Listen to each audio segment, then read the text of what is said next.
Good afternoon and greetings to everyone who have just joined us through our official channels on Instagram and Facebook. My name is Julissa and I want to welcome you to day one of our online event named Online Youth Activism, the Power of Hashtag. This is our 3 days event, so we expect to see you tomorrow and on Thursday because we have more interesting guests coming up. I'm so glad that I have been given this opportunity to be today's host and to speak to one of the most inspiring young persons of today. Dear guests and dear friends, it is my pleasure to introduce our first guest speaker at this great online event, and that is Moha Hereu. Hi Moha, how are you? Hi Zulisa, thank you. Thanks for the organization, for inviting me, and I'm so glad to be here and ready to start. Thank you. I must say you look pretty good today, and I even saw that you got a new haircut. Yeah, I got a new haircut, and tomorrow I have a new book. So I think we are in a new era. That is so amazing to hear. Before we move on with our chit chat, I would like to quickly introduce you to our audience, if you don't mind. Okay. Moha Hereu is born in Huesca in Spain, with roots from Gambia. He's a journalist for eldiario.es and has been the president of Federation Sos Racismo and Sos Racismo Madrid, both in Spain. He works in different areas related to anti-racism, especially focused on the media. His work has been, through articles and videos, has been published in different magazines as well as online. He has also developed If I Were a Black character in a movie, a show about the representation of Black people in TV shows, movies, advertisements, and photography.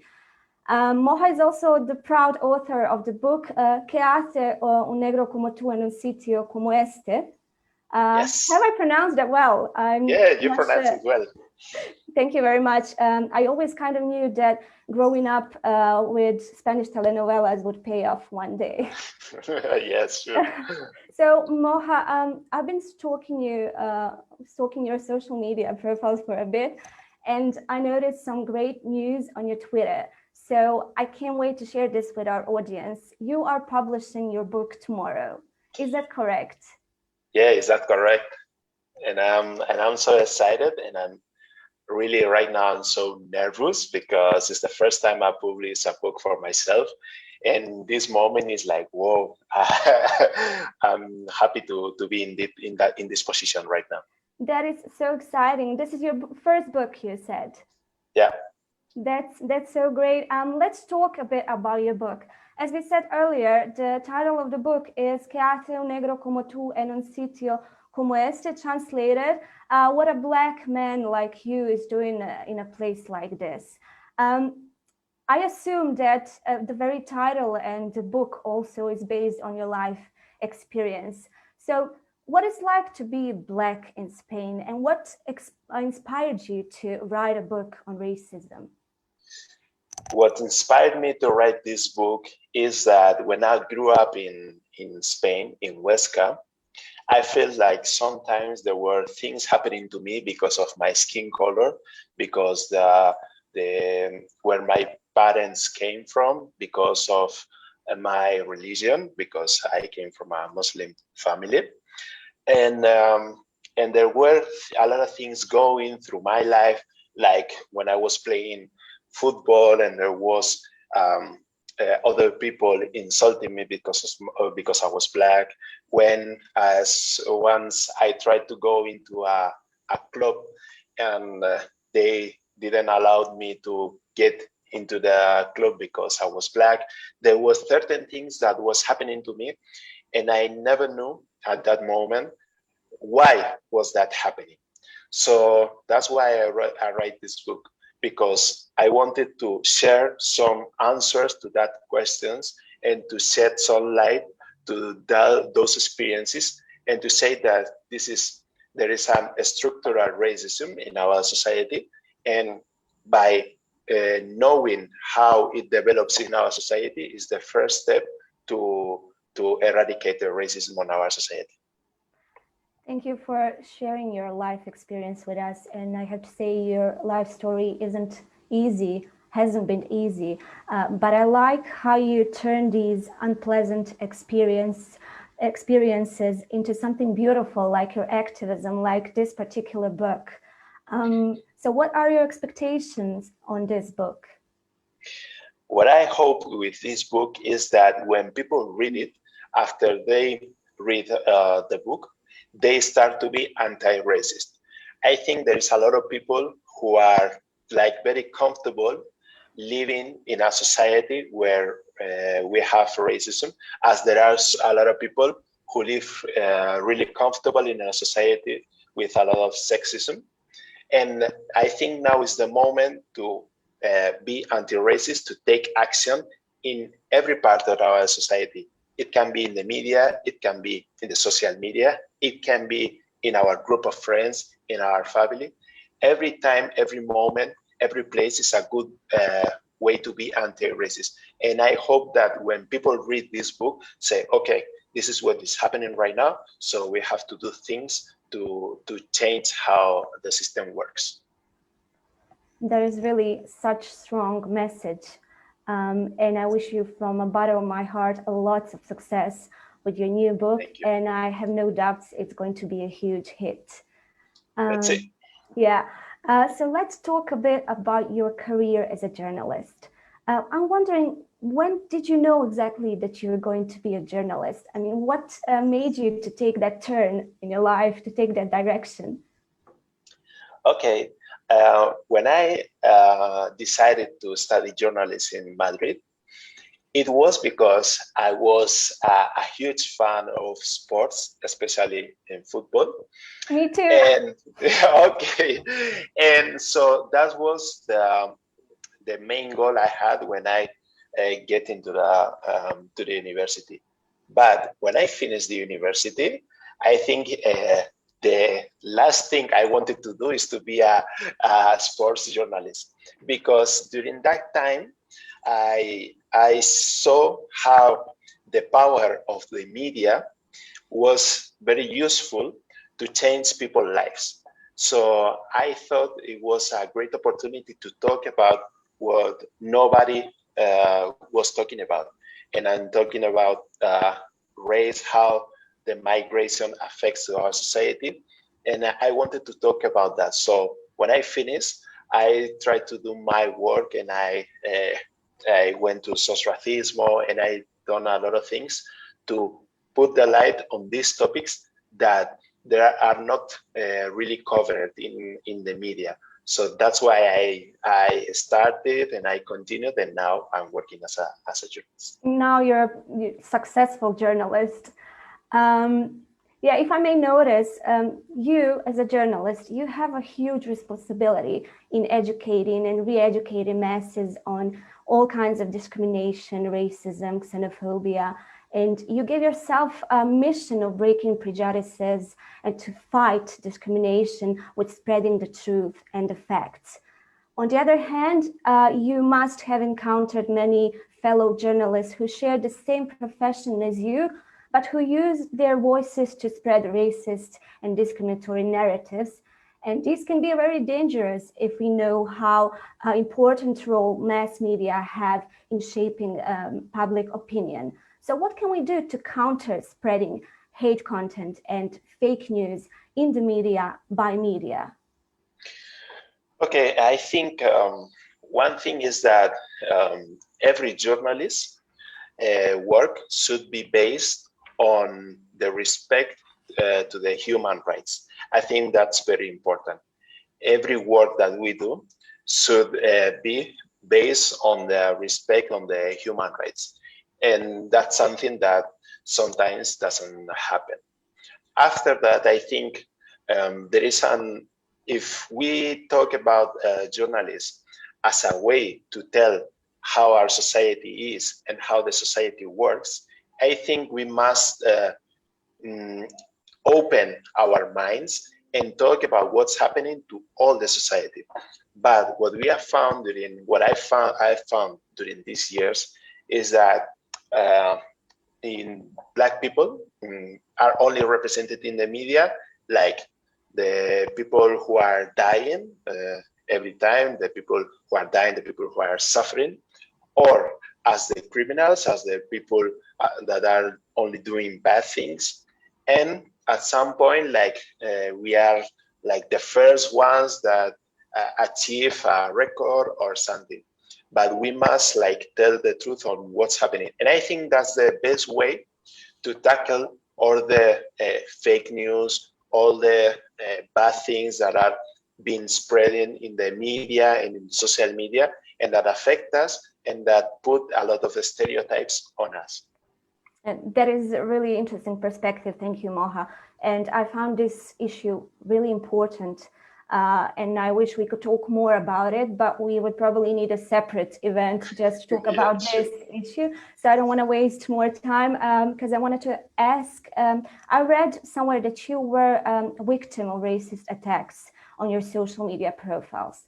And as someone who has experienced online hate speech in both real life and in online world, what do you think, where is this kind of behavior more present, in real life situation or in online world, on the internet?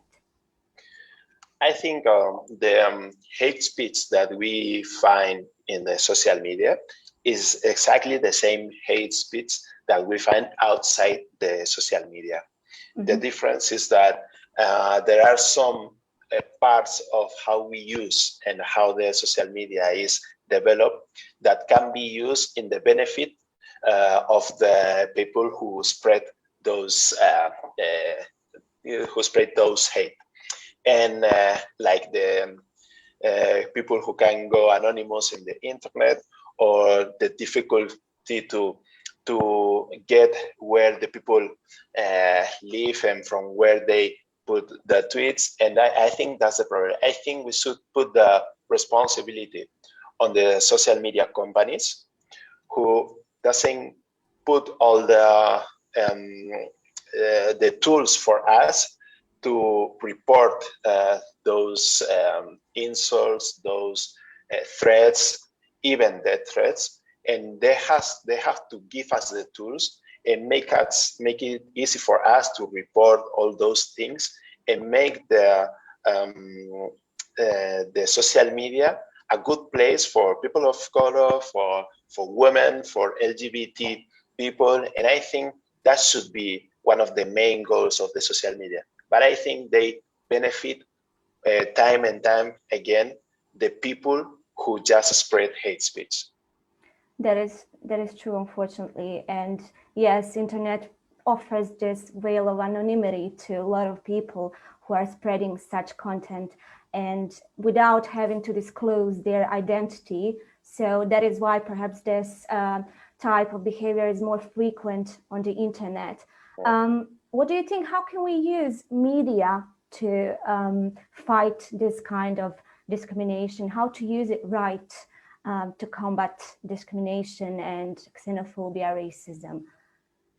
I think we have a great opportunity with like the new online newspapers, some social media profiles. I think we have the opportunity to tell some stories, or to cover some stories that usually don't go in the mainstream media. I think we have a huge opportunity for that.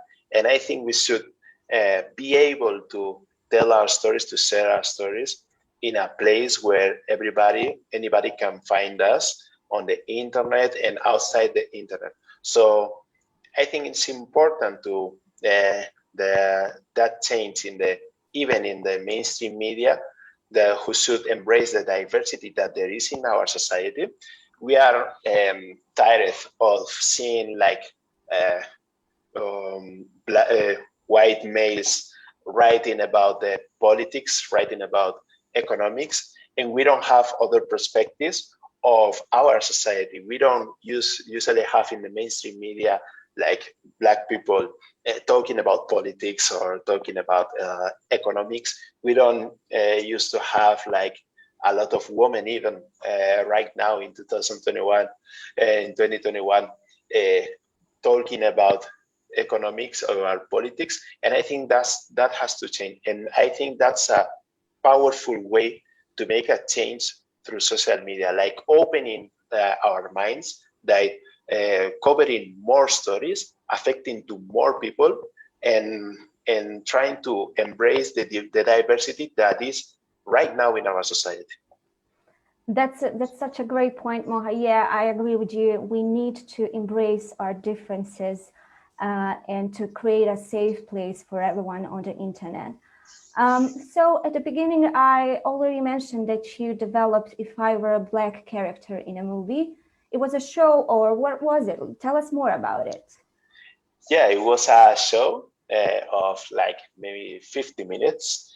And during that show, I was talking about different stereotypes that we have seen during these years in films, in TV series, in advertisements, where the Black people were like the first ones who die in the films, where the Black people were the ones who were the people who are uncivilized, or the people who don't know how to use electronic devices, that kind of people, or the people who came from Africa, which is a place with a lot of only lions, no food, no water, and that is stereotypes. And during this show, I was trying to talk about this, but with some humor, with some irony, to put a light on this. And while we were like laughing about all these stereotypes, at the same moment, we were learning about how we were represented in the media, in the films, and everywhere. So we can, in the next time, when we watch a TV show and we see a Black person represented with some stereotypes, we can say, oh, I saw this in Moja's show, and I know that this is not okay. So let's make a change. Let's put a message on social media, or let's write an article showing why this is bad and showing why we should change that to make a real message for our society. That sounds like a really interesting show. Is it available online? Can we find it? Can we watch it? Not yet, but I hope so. In the next months, we can maybe find it in some platform. And I'm really excited to watch it if there is opportunity. We have a couple of more minutes left, so I would like to ask for your advice for all the young people, given that a lot of young people are watching us right now and we are kind of stuck at homes like throughout this whole year. And I would like to ask you for an advice on how can we make the best, how can we use this time while we are at home in the right way to stay active online? How can we engage virtually on the right way? It is really important for us to stay active online, but in nothing like scrolling social media. We really love to, we young people would really love to engage online in activities and campaigns. What do you think?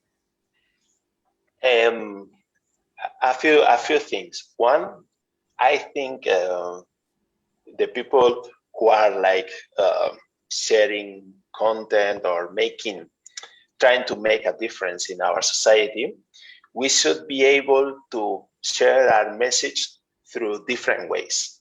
And I think that's something that should be especially focused for young people. I know when I talk about racism that probably would be better if I talk about racism for really young people via TikTok rather than writing an article on an online newspaper. And I think we should know that. We should know that talking and trying to make that change using TikTok or using Instagram or using an online article doesn't make worse for the doesn't make it bad for that message. I think the best thing is that, okay, so how can we reach to really young people? How can we share our message to those young people. We know we have to use like their platforms, use like their way of talking, the way of thinking, or even they should be the ones who use their platforms to spread that message. And I think that's something that I found during these years. Like there are always like adults or older people telling us how to do the things. And I always say, okay, I know which message I want to share, but I'm gonna use the ways that the people around me, the other young people, use to share it. And for the second thing, I think it's important to stay active, to find the best way for everybody. There is people who are interested, like let's say in food, and who are good in the kitchen. And I think that can be a good option to know about other cultures, to know about diversity in our society, to share through the food. And I think we should find that points that connect us in different ways to say, okay, we are connecting from here and we can get to this next point. And I think that's one of the ways that young people can stay active and can try to make a real change in our society. Thank you, Moha. That's such a really useful advice for all the young people who are watching this event right now. So tell me, what is your favorite social media platform for spreading your activist ideas for? Yeah, when I share like my political opinions and my articles, I use Twitter. And during these years, I've developed a huge impact on that social media. But when I want to talk like from a more personal way, I use Instagram, and I really have a nice time using Instagram because I love to use the stories, and I also like to use the memes, and and I really have fun on there. So Twitter and Instagram are my favorite social media platforms. That's great. Thank you. We also love Instagram. We have a couple more questions from the audience that we received through the Instagram.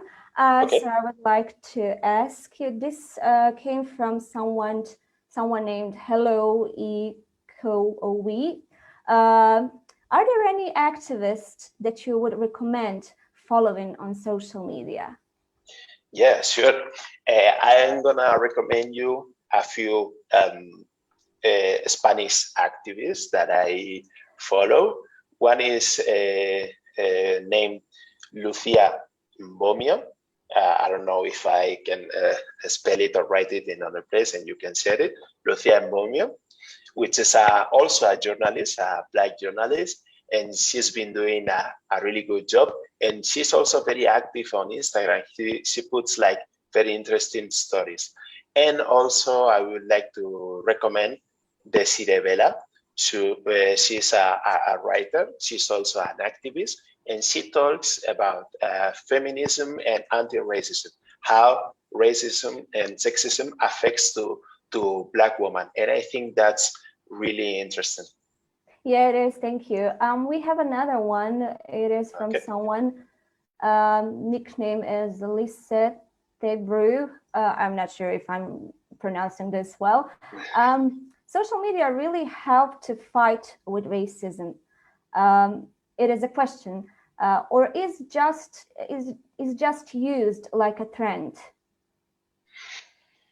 Oh, that's a good question. But I think yes, we should use social media to fight against that hate speech. And I think we have like a really big opportunity because we can connect globally. We can also share our stories in our own way. And I think at the end of the day, there are like more good things on the social media than bad things. But also, always the bad things affects us much more than the good things. Like and that's really bad. But I think, yes, we can use the social media to make change, and I think it's not a trend. I think this is something that is going to stay, and probably is going to take us much more time than it's taking right now. Thank you very much. And we have one more question from Armin from Bosnia. His question is there going to be any possibility for us from Western Balkans to read your book? Sounds really interesting. Okay, so if you are willing to read the book in Spanish, which for me would be a surprise, a real surprise. Well, I already told you that we are raised by Spanish telenovelas, so we understand it pretty well. Spanish telenovela, okay. I didn't expect this. Okay, right now it just can only be bought in Spain. Only can be sent outside Spain through Amazon. That's the only way. But I hope maybe can be published in other countries. I hope so, if the book goes well. So let's see, maybe it can be published there. Yes, we will see. You never know what's going to happen. We also have a question, one more question we received from Nevena from Serbia. She said, could you send one message now from top of your head on how to motivate young people to stay active in times of lockdown? Okay, for me, it was very important to build safe spaces between my group of friends. Like we stayed when we were like locked down at home. We organized like a lot of I'm not gonna say parties. Like where at some point we were like having dinner all together and sharing like in the Zoom meeting, and it was really nice to stay in touch, to make as we were in a special situation. We said, okay, we are gonna do like special things. Like we didn't have the need to do that, but we did that because we wanted to stay active, to know of each other, and to get outside our everyday, like in front of the computer, just working and that. But I think also we can still use the social media. During the lockdown in Spain, I used it to make a few of Instagram lives talking about books. And each one of the people that I invited talk about one book that they would recommend. There was like interesting conversations because at that moment in the lockdown, we were like all reading and spending time also with the books. And I think it was a good initiative to stay active and to keep focus on the things. I think even if we are locked down, the world is not stopping. The problems are still outside. The things are still going outside. So even if we are at home, always we can still make changes. That is so true. Thank you, Moha. And we received not a question, but a comment in Spanish language. So please forgive me if I butchered the Spanish accent. It says, enhorabuena, Moha. Gracias por compartir tu historia y lucha con nosotros. Mucha suerte con tu show. Okay, muchas gracias, I would say. Moha, thank you for taking your time to talk to us today. And I must say, you are a real inspiration. And I'm sure that a lot of young people who are watching us, they were inspired with you today. And I wish you to inspire many, many more young people around the world with your wonderful work. Thank you, Zulisa. You have done it really well. And I would like to send the message that we, in this moment, we have to be anti-racist. We have to take action. We can be anti-racist at any moment, at any place, everywhere. So I think it's just the moment to put the things together and to work on it. Thank you. That is such a strong message and something to think about. Before we leave, I would ask everyone who are watching us right now to stay with us because we have an interesting creative break prepared for you in the next few moments coming up. After that, we're going to have a short 15 minutes break. And we're back here at 7 p.m. when my colleague Alexander Karatosho will commence with session number 2, when he will host always amazing and inspiring young woman Hera Hussain. So make sure to be back with us at 7 p.m. sharp. Thank you very much, and thank you, Moha, once more. Thank you.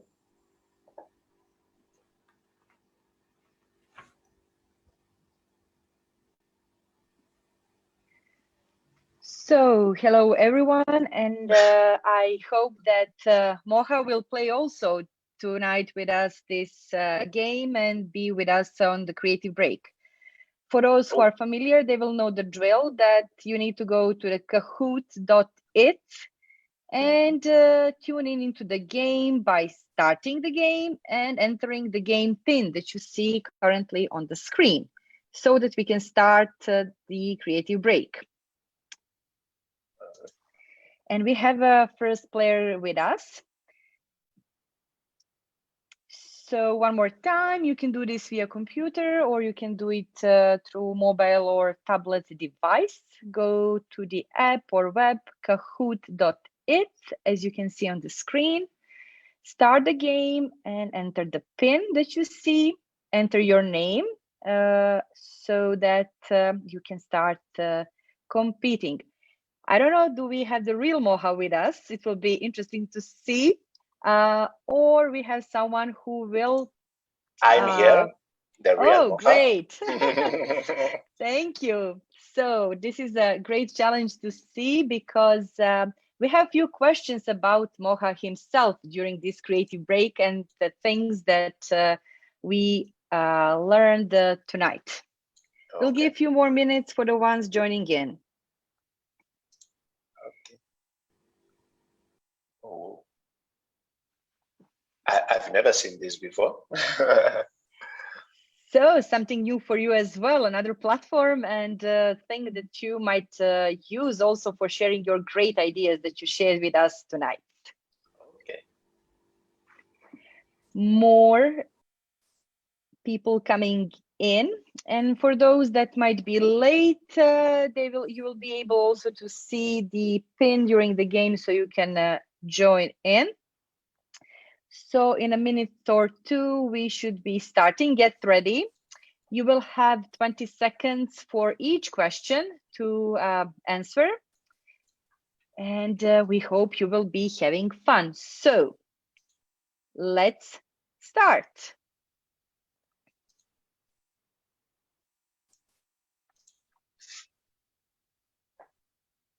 Hopefully you are all ready, and we start with a very easy one. Are you ready to play?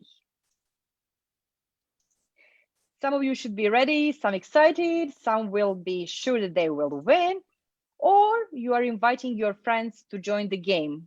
For this, you still have a chance, and there is a pin bottom right screen so you can play.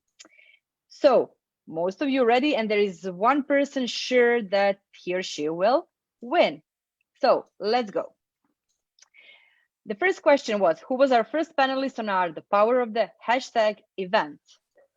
Be sure to answer correctly, but also to be the first one to give the answer.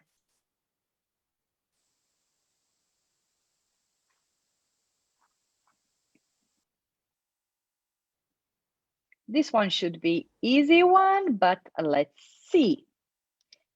Oh, not that easy, but still we have plenty of that knew the answer. And the current leader on the board is player called Alexander.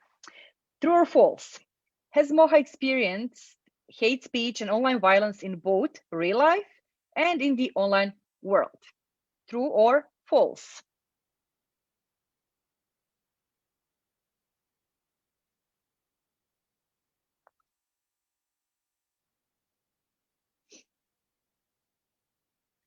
Few more seconds to answer, and answer is true.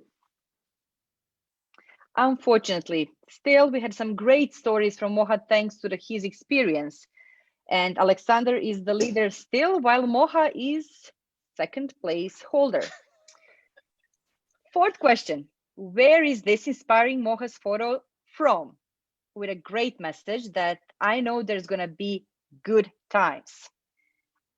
Is this from Barcelona, New York, Zaragoza, or London? Moha, really great photo, and I enjoyed looking at your Instagram. Yeah, thank you. So this one is from New York, right? Oh, people know it, huh? Yes. True that. And look who is the winner now. I'm the winner. Let's see if the fifth question will change something. We can have a multi-select here. In his work, Moha focuses on what? Sports and music, travel and writing, social networks and anti-racism, or youth activism? Don't forget, you can select multiple answers here.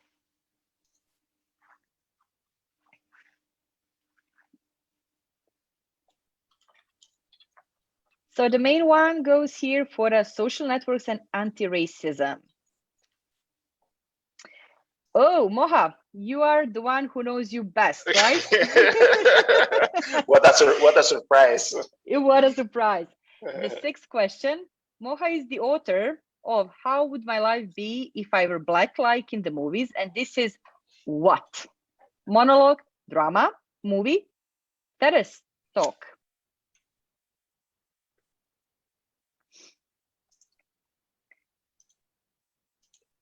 So the right answer, monologue. Alexander goes up. Who is Alexander? Who's my... Yeah, we'll see. So, is Moha publishing his book tomorrow, April 28th? True or false? And I think that we heard that he had a special haircut for some very special occasion at the same time. Of course. Of course. And we hope that we will be able to read the book very, very soon. Okay. Okay, Amina is going up and Moha and Alexander are still holding the first two places, but we are coming to the end of this short quiz. So the last question. Moha gave himself a mission of breaking prejudice and fighting discrimination by spreading the facts and truth. Is this true or false?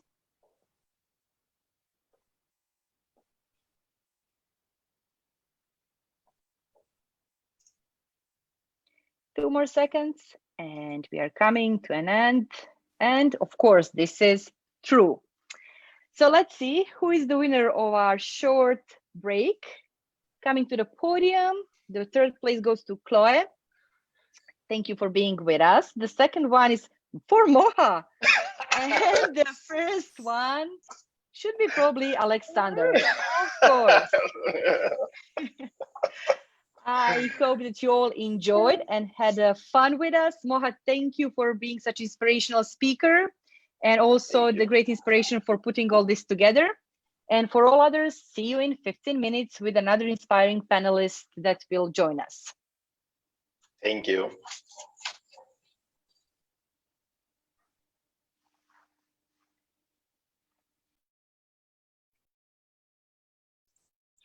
I think I'm going to use this platform in the future.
Hello, Hera, can you hear me? Yes, I can. Amazing. I had some technical difficulties. It's the first time this happens, but I managed to solve them. So thank you for joining us tonight. It is a real pleasure to host you in our first day of the event, The Power of the Hashtag. And it brings a very important topic, as we see, for youth all over the world, and that is, can technology solve some of the most pressing social issues today? As young European ambassadors, we believe that it is important for our peers to hear the views and opinions of European young leaders such as yourself, and hopefully get inspired to pursue their own goals. For those of us watching now, Hera Hussein is a really amazing young woman, actually, whose life work symbolizes everything we as ambassadors are striving for, actually. So doing good, being active, spreading the word, and becoming a voice that truly matters. Thank you so much. Those are some kind words.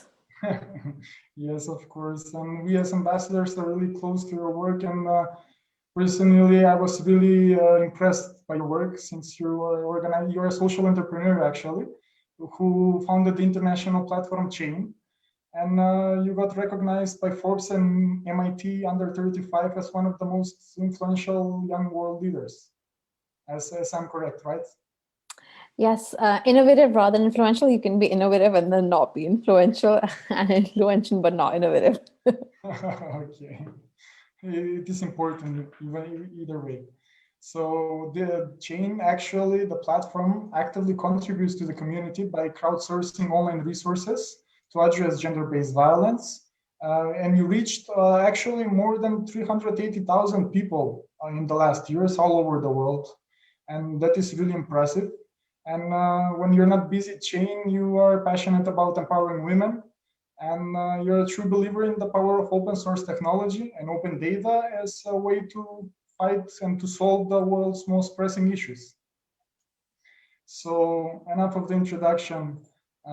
For now, I would like to continue with the first question, which actually would like to be for your personal background.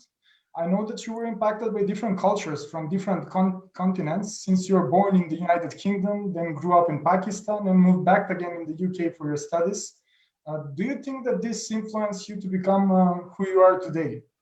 Absolutely. I think my upbringing in Pakistan was so helpful in so many different ways. I come from a very close and big family, especially on my mother's side, lots of female role models, doctors, teachers. My grandmother had her own school, and I grew up in a very happy home, but I knew that people around me, that wasn't the case for everyone. And also when you grow up in a patriarchal society, like most countries, but especially in Pakistan, you know, society reminds you of the fact that you're a woman. So all the way from like what kind of subjects you should take in school, whether you go to school or not, even those things might not have affected me personally. Those are the conversations, you know, you would hear all the time around you, from friends, from relatives.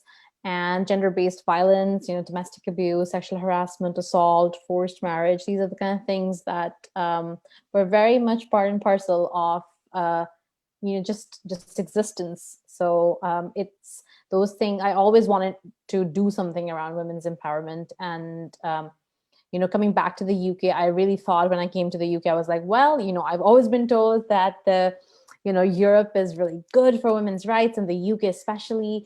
And I was very surprised that there were so many challenges that women face in a country like the United Kingdom as well. And you know, in my later travels and work with Jen across different parts of Europe, that the problem of patriarchy is a global one, and how it manifests itself in, you know, everyday interactions or the bigger things that can be different, and also the way society, you know, supports women in those issues can be different, but the problems are very much similar. So we're stuck in the same toxic patriarchal system. Yes, I can definitely agree with you on this, because even I'm coming from the Balkans, which is located in Europe. We still have a lot of issues based, I mean, we have a lot of divisions based on gender.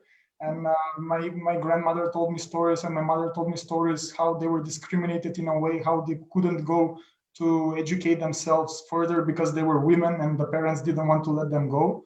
And even though a lot of time has passed and we have developed a lot in the last decades, but even now we can see that the difference is still here, maybe not that extreme as before, but it's still present. Even though we're in Europe, let's say in the more developed continent, more developed countries, but still it's here. Absolutely. I would like to continue to Jane and to your work as a social entrepreneur. I was really impressed again to learn that you founded your startup back in 2013.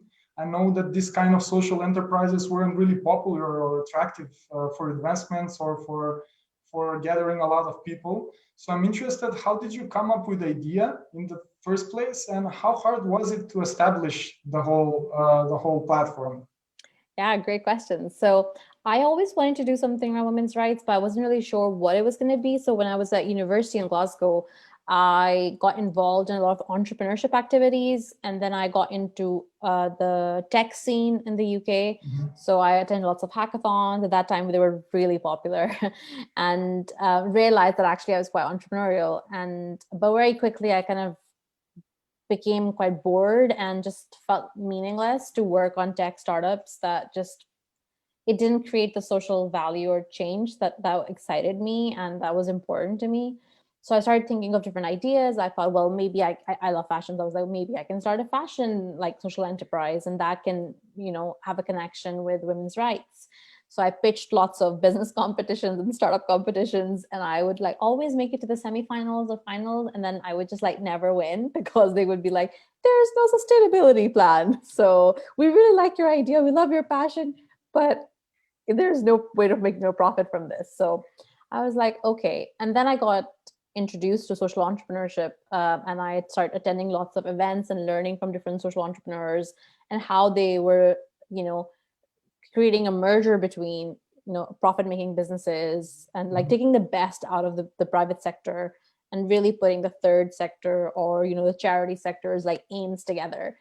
And it felt like that was more sustainable. But something I was very aware of was that lots of charities shut down because of lack of funding. Lots of social enterprises shut down because of lack of funding. So Chen happened by accident because I was helping two friends very close to me get out of abusive marriages. And I realized that when we were looking online to find support as a young person, that was just natural to do. But the web was just barren. There was just a very few websites, mostly based in the UK and US. They were all in English, and then they would have like translations for different languages, like hidden away in PDFs. So they were not even searchable by Google. So like most search engines wouldn't find them. And I just thought the way the UX, the look, feel, the way the information was organized was very much focused on the organizations. Like, this is our press page. These are our research reports. As someone looking for information, like with survivors, it was just like, it was so hard. There was like 20, 30 clicks before you got to something that was that was useful or relevant. So that kicked something off in my head. And I was like, you know what, there's something here. So I attended a business model hackathon, actually. It was my first one. I had always attended hackathons, but never a business model hackathon, in which we worked with charities and social enterprises. And that really inspired me. So when I went home from that weekend, I was staying over with my friend, and I was like, you know what, I should do something about it. So the next morning I woke up, I went to my friend's office, and she worked in this like financial tech incubator and accelerator in like London's financial district. And I sat in what's like the heart of capitalism, and sat down and then drew what became the first like website for Chen. And I thought, you know what, I'm just gonna, I never want Chen to not be around because there's no funding. So I decided that Chen's sustainability was going to be that it's a volunteer-led community, and that if we can, make a commercial like layer on top of it, or we can get funding to work on like deeper projects, great. But if we don't have that, still it should be fine. Like the organization would keep running. That is really amazing. And my next question is actually on that point. Chain is run by more than 400 volunteers from 15 different countries, right? Yep. So it is definitely an amazing achievement, and most of them are survivors of domestic violence or sexual harassment as Yep. well. So how do you motivate the volunteers to stay active for a longer period? For example, we know that I'm personally, I'm engaged in the civil society sector. I have my own organization. So basically I have volunteered a lot, and I have done a lot of activities and projects that even I wasn't paid for. So basically I understand that volunteering is one part of a young man's life, and it should be a very important part of one young person's life. But how do you motivate them, and how do you keep them going for a longer period? Because once you, let's say, go to the real life, you need to have finances, you need to get your own place, and in a way have a more sustainable way of living. Yeah, it's a great question. I mean, something I had to learn by trial. I also am a serial volunteer. I still volunteer for other organizations and other things.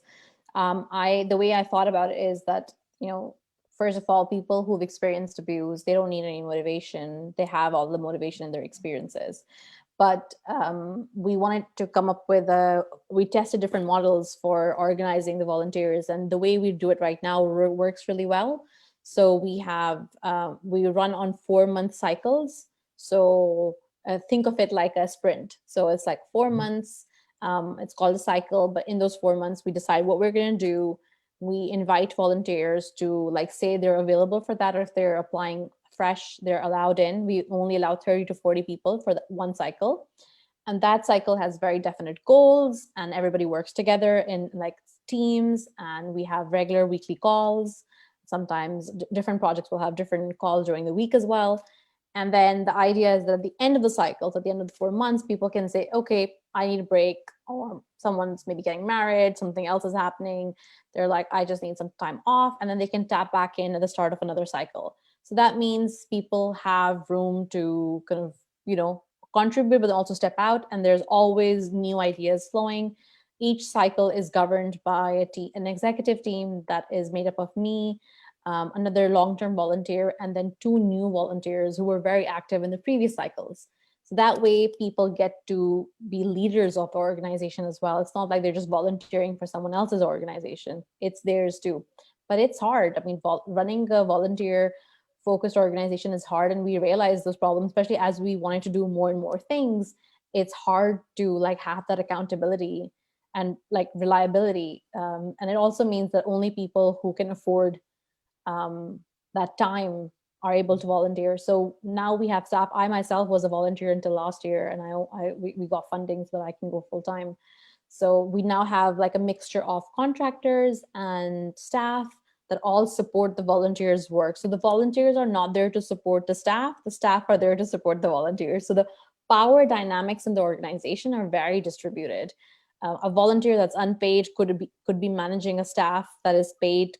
They can both give each other tasks and work together with the same level of influence in the organization. So those are the kind of things that we've paid special attention to.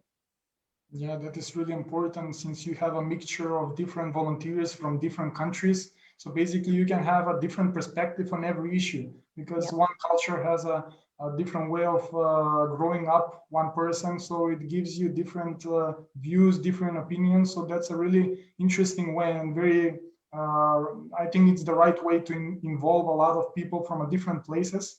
And as you mentioned, you have a change of executive board seats from volunteers. And I believe that brings you new ideas that you further implement in Chain. Yeah, and it's leadership sustainability. So I shouldn't be the only person in the team that is, getting to build the strategy for the organization. Everybody gets a chance to do that. You're a true leader, not a boss. Yeah, hope so. So we mentioned that you reached almost 400,000 people in the last 8 years, and it's really astonishing results for you and the Chain team. But these numbers and the statistics from the UN that claiming that 1 in 3 women experience some form of gender-based violence, as well as the estimation that women killed by intimate partners or family members account for more than half of all female homicides reported globally, are really truly terrifying. Well, the pandemic and the lockdowns are not making the situation better. So what do you see as a long-term solution to the issue? Could education be the key answer to this? Yes, I mean, patriarchy is the root problem, and it's not a new problem. It's been going for centuries. So the only way of, you know, taking this rot out of our society is to take the whole root out, and that starts very young. That starts from education. It starts from having more equal houses, having conversations around consent, culture, gender norms. The fact that we're not just living in a world where someone's a man or a woman. There's like a whole gender spectrum, and the very strict moral values that are taught to people on what are supposedly two genders, which but really is much more fluid than that. Why those are harmful for everyone. So that matters. It matters that we look at our institutions, which are all largely made by men, run by men, and govern over issues that affect women. If you take Poland for an example, what a great example of how like key issues around women's health were being, if women had not organized, and like they had to do so much work to just get basic rights. And so these are all the kind of problematic areas. So we should work on people, but also systems that hold us back and constrain our welfare. These are the things that we need to work on. We need to have, a hard conversation with ourselves. So, while we need to work on education for people, for the new generations, we're still alive. And we're able to create change in ourselves by reading up about things that we might not know about, and having difficult conversations with people around us, on your WhatsApp groups, on your, in your family, in your workplaces. What can we do to challenge these harmful norms around what women should do, what cannot do, how, and challenge what healthy like relationships look like, what respect looks like. That's going to be the solution. Yes, of course. I mean, I believe that we as young people actually make a difference in our parents' opinions. For example, we open discussions and we talk a lot on different issues. And I think I saw by my own example in my own family, I saw that there is like a opinion shift on different topics that they thought of differently. So basically, I think that we as young people can make a real change, even when it comes to the older generations. Absolutely. I mean, the youth is the future. It's one of those reasons where countries where the percentage of population, like there's more young people than like older people, you see a lot more innovation happening there, because they're ready to embrace the future, create the future, and not be held down by how things were and how things should be. So I think that bit's really important. We all have power to create, ripples of change, whether they be small or big. Yes, definitely. While doing my research, I found out that you are an activist for different causes. And I would like to ask you, why do you think that activism is important, especially for the young people, since they're the they're the most important topic of this discussion? I mean, I am an activist. I'm an activist because there are issues that affect my life, the life of my pets, the life of my family members, people of my gender, people of my ethnicity, people around the world. And these are issues that I grew up feeling helpless about and powerless. And I feel like that's not if there are ways that I can exert power, be it in my family, be it in my friend circle, be it at my government level, be it in my organization, I should be able to do that, because these problems are so big that if like one or two people do something, it's like thinking that, sometimes the approach we have to activism is like the approach we have to celebrities. We think, oh, this movie worked really well because the actors were great, but actually the movie is made up of like so many different people, the writers, the producers, the people who come to the sets, the costume designers, the music, the script writers, everything. Like there's so many different pegs in that system. So activism is like that. You may just know of some famous activists, but they're just like celebrities. They can do really good work, and they probably are doing a lot of work, but it's everybody else coming together and working on these issues is what's going to make the difference. Just a few voices don't. So we are, irrespective of how big your platform is, how big your impact is, the size of it doesn't really matter. What matters is how deep that impact is and how thoughtful you are in your activism, which means that being acknowledging that you cannot change everybody's opinion, acknowledging that they are having empathy for other people as well as yours, and finding a way to both either find common ground or at least fight your corner for the issues that are so important. I think it's hard work. And I think in the age of social media, a lot of it comes that people end up equating activism to opinions, and it's really not. It needs to be so much more about nuance in these issues. So I recommend everybody, all young people, to think of activism beyond social media. Social media is just a glimpse of like what people think, what people act, what people do. That's not where the real accountability and change is going to come. It's an important tool, but it's not everything. And due to the pandemic, it is not really safe to organize massive gatherings. So we had to turn more to online activism. So do you think that this kind of activism is as important as the real one, as we already mentioned, like the physical one when we go on the streets and do something? There are different ways to be an activist. Protests are just one way. I think anybody who says that protests are the only way that activism is done is wrong. There's so many different ways, whether it is like, starting your own organization, or within your organization being a change agent, whether it's like working in your town to change something. It does not have to be a protest or a demonstration. That can be a part of it. These are all different tools that we use to achieve the results that we want. And it matters not just about the tools and the end result, it also matters about the way we do it. So, whether it's organizing online, creating spaces that are where people can come and share, learn from each other, and progress an issue, those are really as important as like 50,000 people having a hashtag and saying an opinion. So I think all of these tools work together to the bigger picture. All of my work is online, so I absolutely am like not diminishing the importance of online work. That's what I do as well. But my way of practicing the activism is of like working on Chen, but then amplifying the voices of people who go out and protest, amplifying the voices of people trying to change laws, amplifying people who are writing about their experiences, and not making myself the center of the work, but making it about everybody who is doing the right thing.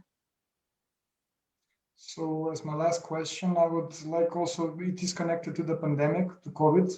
We noticed a serious spike in gender-based violence. So what would be your message to young people that are struggling with sexual harassment or gender-based violence at the moment? I would say that I understand things can be hard and it may feel like there's not a lot of hope, but know that there are many of the people like you in the same situation, and that while things may be bad right now, they don't have to always be like that. And there are ways of, exercising agency and power, even in situations where people try to take it away from you. So thinking of like yourself as your project of understanding, what are things that you like, what are things where, it makes, you can take back control in situations, practicing that, finding communities of care where people, and solidarity of people who've in the same situation as you, meeting them, be that in person or online, and finding ways to be in places where it's not negative, it's positive, where people, are practice care for each other. I think those are the things that will give you hope and joy in these times, and that you're not alone. So now I would like to go and ask a few questions that we got from the audience that are following us currently live. So the first question is from Marko Milutinovic, which is one of our colleagues, ambassador from the Young European Ambassadors. He's asking, are there any possible negative consequences of your activism? For example, abuse on social media or even, I don't know, a physical attack, in your opinion? Yes, there are definitely risks attached to doing this kind of work. A lot of people feel threatened by people saying that women and like non-binary people have a right to exist and abuse free lives. So there is a lot of online abuse that comes our way. We also get a lot of well, what about men kind of comments, which is, doesn't really apply to Chen because all of our work is designed around women and non-binary people, but they're open to people of all genders. So anybody can go to our website and benefit from it. There is, no one stopping anybody. And it's all open source as well. So I actively encourage organizations that work with men to use our work and build on it, and collaborate with us. There's also a lot of, I think, this is in some cultures, people just don't like their family members to be working on this issue. It's really strange for me, but yeah, a lot of our volunteers have said that when they do work on Chen, their families either ignore it or any achievement in Chen, they disregard it. Whereas if they say, oh, I got a promotion at work, or I got some good feedback from my boss and they work in a bank, their parents are so happy. But as soon as they mention that they got an opportunity to represent Chen at an event or speak or be on the news, the reaction is very different. So I think a lot of volunteers feel very desolate and demoralized by those attitudes. And then that's something I wasn't expecting when I started Chen, that this was going to be an experience that people involved with Chen would have. I think it's the same situation in the Balkans, that this kind of volunteering and this kind of social entrepreneurship, it's not considered as real work. It's not considered as serious enough. So the parents and older generations are definitely looking at it in the same way as you explained. The second question would it be, what are the biggest challenges, advantages, and disadvantages of online activism in your opinion? It's from also one of our colleagues, Serjan from Serbia. Good question. I mean, I've answered a little bit of that already, discussed like the limitations of online activism. I think the main thing I would say is that a lot of online activism is based around opinions, campaigns, which are very much like, we need this to change, do this to change, or sharing what's like, for example, particular incidents. So it dies down very quickly. So I think what we need is like a sustained effort. And often a lot of online activism it happens in silos. So something happens to someone starts a petition about it, or someone starts like a hashtag and people jump on. Then you have so many people typing in, which is great because it suddenly brings a lot of attention to an issue. But because it's completely removed from all the work that's happening on the ground by either like charities, lawmakers, academics, youth activists, like all that stuff that's happening, it's completely separate from it somehow. When it dies down, when all that dies down, politicians are no longer interested, news is no longer covering it. It doesn't help all the groundwork that was happening.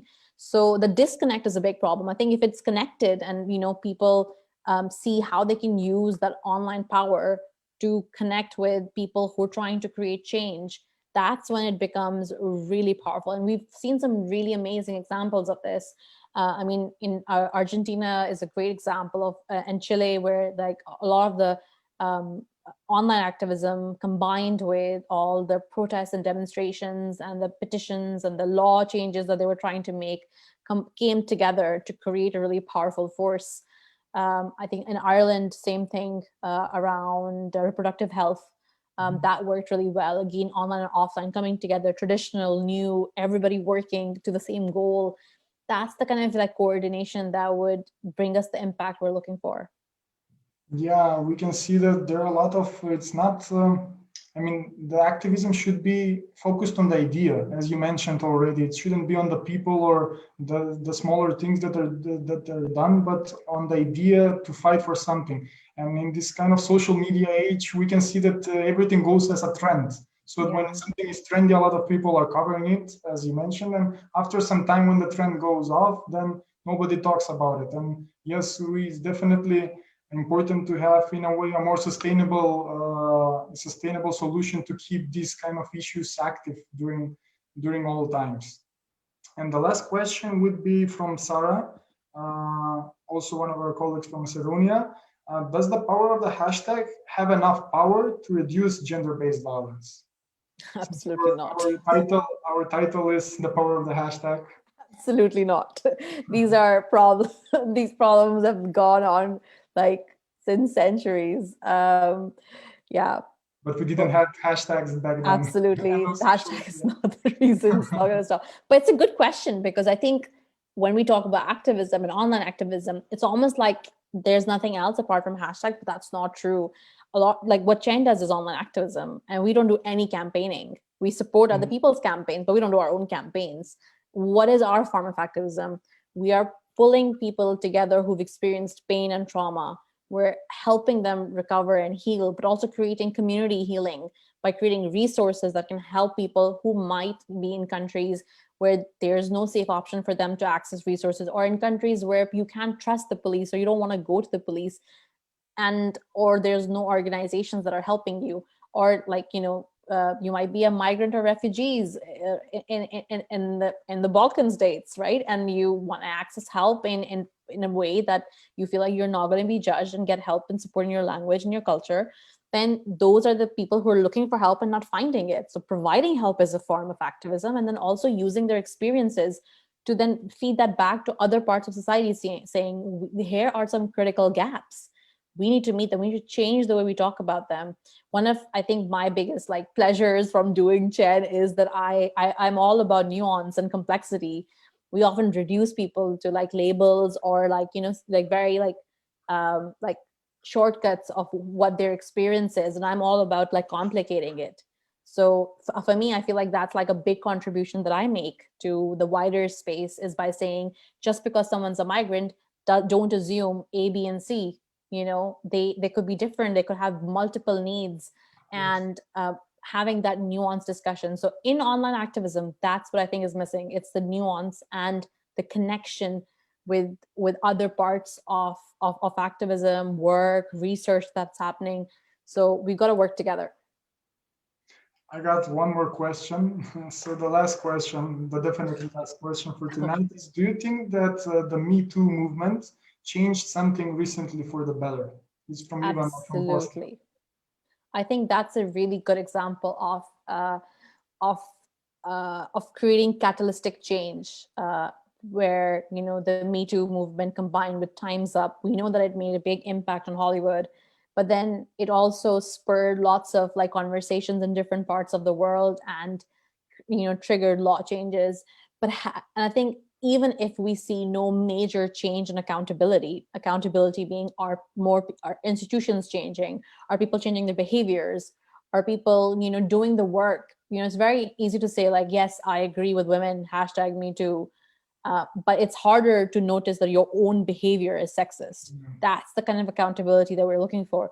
Even if we've not been able to achieve that through the Me Too movement, it's what it is. It's given us a heading to organize around, and push each other and keep motivating each other. And at least now politicians and other kind of institutions in power know that they can't not address it, that they is important. So they may still like remain the way they are, but they know that it will not be something that's just accepted. And I think it's the change in the acceptance of it, and saying that this is unacceptable and things have to change. That's what's changed. I've said change so many times in a sentence, apologies. That's made the difference. Thank you very much, Hera, for you joining us today. Now we have the creative break, so I would invite you and our audience to take part in the creative break. And this time, for this creative break, we will present your platform actually, Chen, and talk more about how our viewers and how people can benefit from it. Thank you very much. Thank you.